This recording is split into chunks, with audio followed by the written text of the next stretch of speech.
पहला सवाल मेरा आपसे ही है प्रदीप नारायण जी। आप छठे वंशज हैं, अपने पूर्वजों के बारे में जानने के लिए, उन पर शोध करने के लिए आपको सबसे पहले प्रेरणा कहां से मिली और फिर किन किन कठिनाइयों से आपको गुजरना पड़ा उन तमाम चीजों को सामने लाने के लिए, शोध करने के लिए? जरा एक बार उसके बारे में बताइए। पहले तो मैं महुआ चैनल का धन्यवाद करूंगा कि उन्होंने एक अच्छी परंपरा की शुरुआत की है। काशी के एक ऐसे नायक को चुना जिनको कि शायद इतिहास के पन्नों में दबा दिया गया था। ये मुझे प्रेरणा तो 1997 में दैनिक जागरण पत्र में एक सीरीज चली थी जिसमें काशी में स्वतंत्रता संग्राम में काशीवासियों का योगदान, उसमें बाबू जगत सिंह के विषय में दिया था, हालांकि पूरे तथ्य सही नहीं थे। उसके बाद मेरे पिताजी का स्वर्गवास 1918 में हुआ।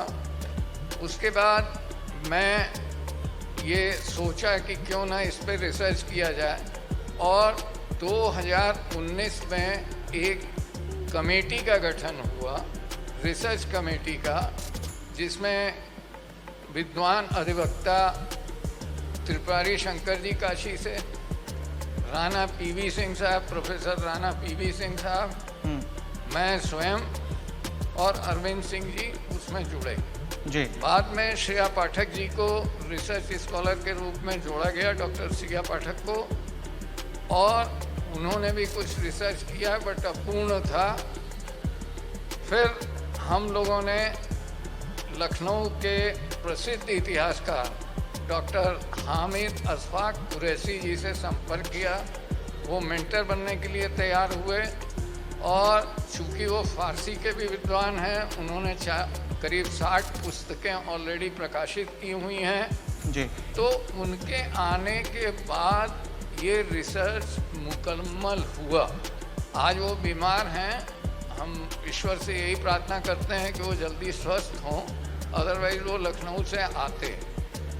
उसके उपरांत हमारे दो बड़े भाई बैठे हुए हैं, अशोक आनंद जी, जिन्होंने सारनाथ के विषय में एक आंदोलन खड़ा किया गाइड लोगों का, और सारनाथ में भी ASI ने पत्थर चेंज किया।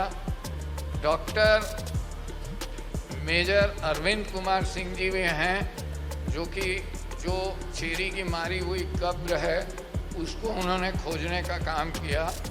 और काशी के सारे विद्वानों ने और सारे लोगों ने इसमें हमको सहयोग किया।